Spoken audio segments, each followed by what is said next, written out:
Hey guys, Joanna here. So I thought that I would talk to you guys today about handling anxiety. There's a lot of emotional stuff that comes along with being treated with cancer, with having cancer, and with going through the stuff because it's a lot of physical pain at this point, and I have 6 more treatments left to go. And, I've actually been, since Thursday, I have been kind of struggling with anxiety and fighting back depression because, my body's in really great shape. And, see, I got muscles.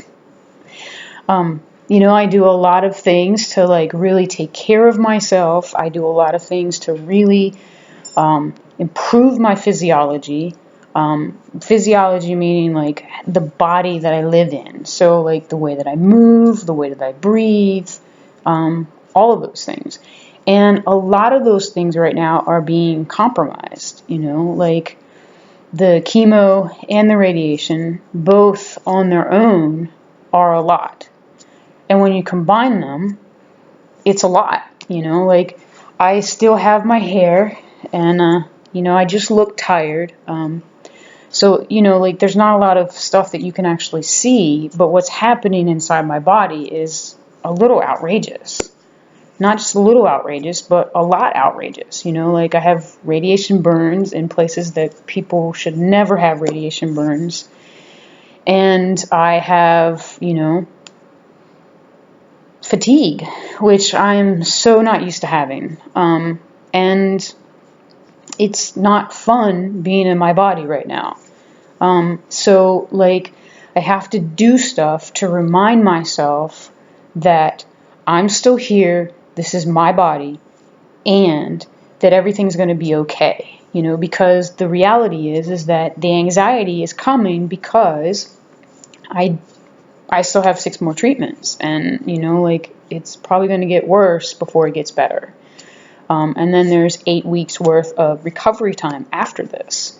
So having said that, it's emotional, and then, you still have your daily things, am I going to be able to pay the rent? Am I going to be able to do my job? Am I, how am I going to find new clients and all of that stuff, that stuff doesn't leave.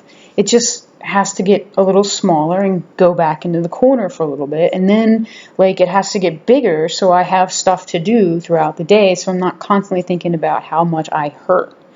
And so one of the ways that I combat anxiety that I hadn't even thought about how I combat anxiety is really, really tremendously important. I made the decision a while ago that I am not going to take mood altering substances to change the way that I'm thinking. Because when I change the way I'm thinking, then I'm not really there. So that means, for me, I don't take anxiety medication. I don't take depression medication. I don't take things for mania. I pay attention to what's going on inside of me. And I eat nutritious diet. Even though right now it's 80% liquid, it's still nutritious. And, I can start to feel that, working on me. So it's still good. It's still working. And there's all that anxiety to deal with, And telling people is one way that I can deal with it, right? So I can tell people hey, I'm still in really good spirits and I'm battling depression and I am battling anxiety. So I can be honest about it. So that's one thing, is you tell somebody. Another thing is how you stand. So, shoulders back is a really good way to put in some great perspective because it improves your physiology right away. Let me lift this up a little bit so I'm not looking down. All right. And then, so, depressed people don't carry their shoulders back. They do this sort of stuff, right? they're like hunched over and they're looking at the ground and they're doing those sorts of things. When I catch myself doing that, I stop. And then, like how I stand, like shoulder width apart, like a strong, solid stance. That's a really good way to stand because it means that you're on your own 2 feet, right? And I know some people can't stand all the way, like shoulders back and on their standing in a solid state. But the more you work towards that, the more you can do it. And I've seen people who, use crutches who learn how to stand with their shoulders back. And making that one simple adjustment is huge, between the difference of feeling like a slug or feeling like a superhero. And the other thing is this thing called HeartMath meditation. So when you're anxious about something, it's because something is going on that you really need to let yourself into your heart and just let the experience come through. Let the emotions come through. And so HeartMath meditation is really about drawing yourself into your heart. Literally, drawing yourself into your heart. And like, if you're a guy, you can, circle your nipple. That's the easiest way to do it. For women, you can circle your nipple too, but it's not really nice to do in public. So either one, you can go just a little bit higher and just make slow circles. And as you make those slow circles, you start to relax and you start to calm down. And as you start to relax and as you start to calm down, there's emotional stuff that comes up. And you can either let yourself feel it, or you can let yourself share it with somebody, which is what I did, or you can write about it.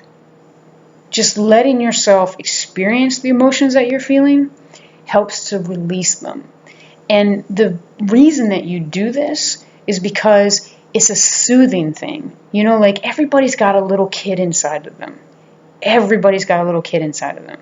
And when you're scared and you're anxious and you're feeling some sort of way about something, and it's not like awesome and amazing and, like really big and just like, wow, like your little kid gets scared, like who you are at the very center of your being gets scared.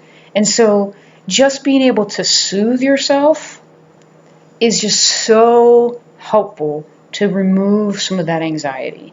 Because if you can remove some of that anxiety, then you can let go and do the next thing that's on your path. So I just did that with a friend, and we put together a little bit of a plan to help me get through these next 6 days. And to do it without so much anxiety, without so much worry, without so much stress. And hopefully I'll be able to start feeling some relief soon. So I think that if you do those 3 things, tell somebody what's going on that you can trust, that you own up to what you're feeling, and you just let yourself feel it and allow yourself to soothe yourself, and you start practicing better ways to stand and better ways to hold yourself up even when you don't feel well, then that will go a long way towards improving your mental health. And if you can keep your mental health well, and if you can improve your mental health even in the middle of what you're going through, then you can get through anything. And like I can honestly say that because I'm going through chemo radiation, and that's one of the things that's just about as hard as a person can go through. And I'm going to make it, and we're going to be free of cancer. And like I can see that now because I was able to just open up and let go of some of the anxiety and let go of some of the worry and let go of some of the stress and let somebody else help me and help myself. So take care of your little kids, take care of your mental health, and it's all good and it's all God, or it's not over. So have a great day, and I'll talk to you later.